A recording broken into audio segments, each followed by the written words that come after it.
Okay, hold on. So, I like that it's kind of dark. So, I like the dark. It's a thing.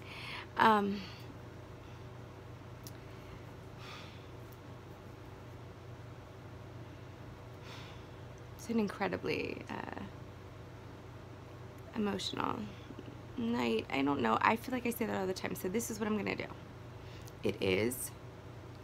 And I could spend all night, all the next 2 weeks in church praying and weeping and expressing gratitude. And I don't mean like church like a building. I mean like church where I go inside of myself, within myself, and then around myself, I guess. But so, here's the deal. There's other things that have to be done also, and it's important to show up, right? And there's something I really want to do right now, and it just happened spontaneously, and I'm going to do it. And if this lets me go on, there's a couple things I want to read, actually. I just don't know how long this will let me go. So let's just start. I want to read my Dead Sea Scrolls. It's not so dead. A little Genesis workshop I did a while back. I want to read it. I haven't read it all the way through. I've looked at some of it, and I think it's time that we read it. Ready? Fucking hell. So I wrote this, and all the U's, I'm just going to say I. Make it easier for everyone. Okay. Here we go. I have the right to feel safe. I have the right to feel loved. I have the right to feel wanted. Oh my God, this is gonna kill me. I have the right not to judge myself. I have the right to be heard. I have the right to my own body. I have the right to stay in my own body. I have the right to search and explore. I have the right to be healthy. I have the right to walk toward my destiny. Oh my God. I have the right to be a beautiful woman. I have the right not to have to prove myself. I have the right to accept what is given to me. I have the right to pursue my interests. I have the right to embrace my gifts. I have the right to my attractiveness. Oh my gosh, that's so sweet. Wow. I have the right to share my gifts with others. And I want to, whatever they all are, these gifts and all. I have the right to know that I am a great mom.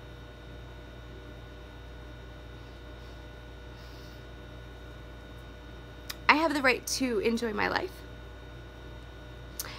I have the right to feel free from entrapment. I have the right to feel pain. I have the right to go against the status quo. That's gonna happen anyway. I have the right to get angry. I have the right to be an artist.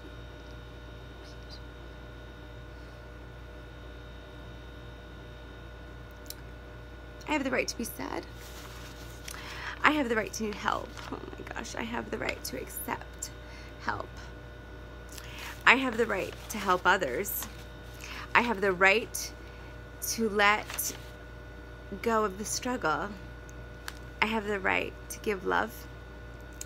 I have the right to my creativity. I have the right to dream big dreams.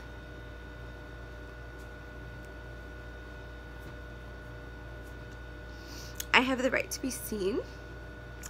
I have the right to be honest. My goodness. I have the right to be the focus of attention. Wow, that's wacko. Okay, whoa. Oh my gosh. I have the right to be here. Always. I have the right to rest. And I have the right to surprise myself. I have the right to believe in magic and know that I have it.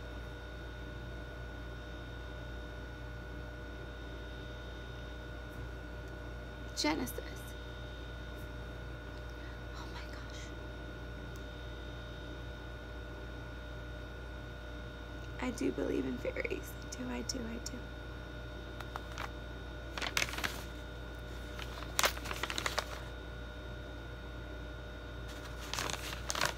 Wow. Okay. I don't know why I want to do this. Also, just let's like wind this down with this. I just really want to read this book. This is my dad's and I, like, our favorite kind of book. I don't know, not kind of. It was for a long time growing up. And it's called The Wild Baby. And I just want to read it. It's short. I think it goes well with my scroll. The big red dog is here. Let's go. Okay. The Wild Baby. It's quick. Great. Mama loved her baby Ben, her small and precious child.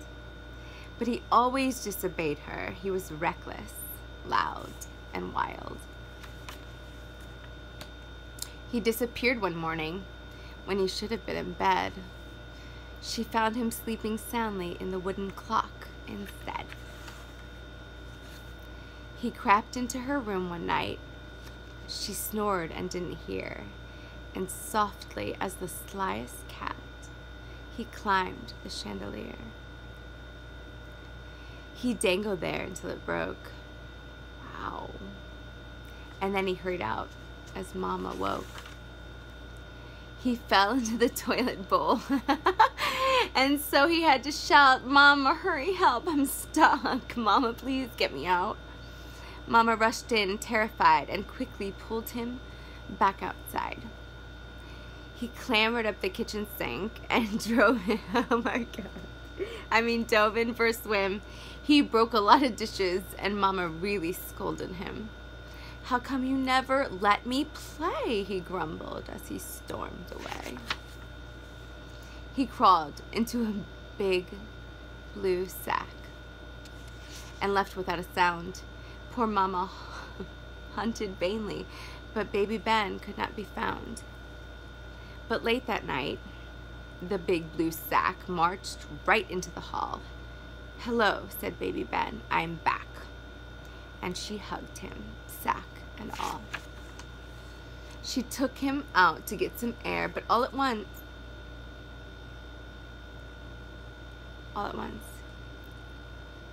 he wasn't there.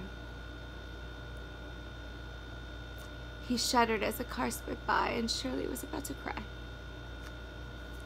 But then she spied him in a tree, relaxing on a limb, and she sat below, so when he fell, she softly cushioned him.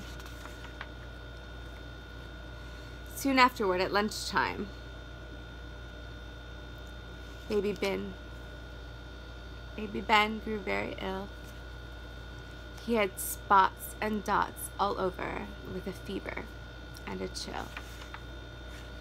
So Mama put her Ben to bed. She held his hand.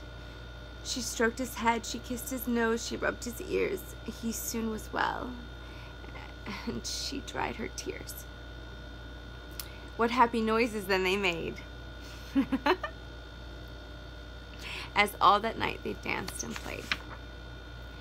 One day, she took him for a stroll. They walked and walked for hours, and when they reached a grassy knoll,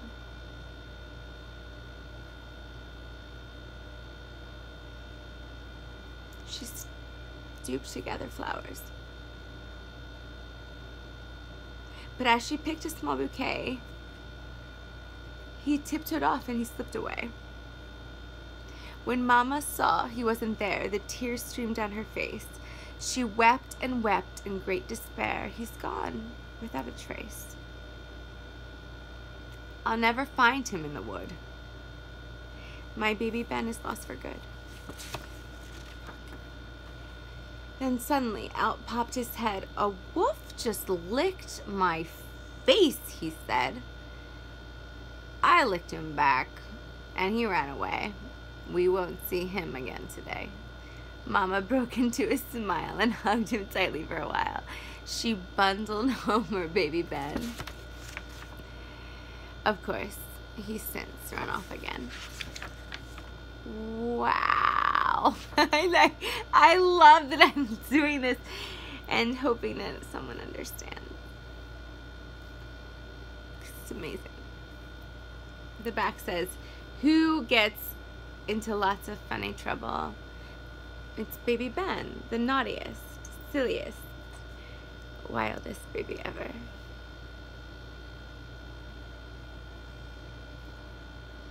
Thank you so much. Thank you so much.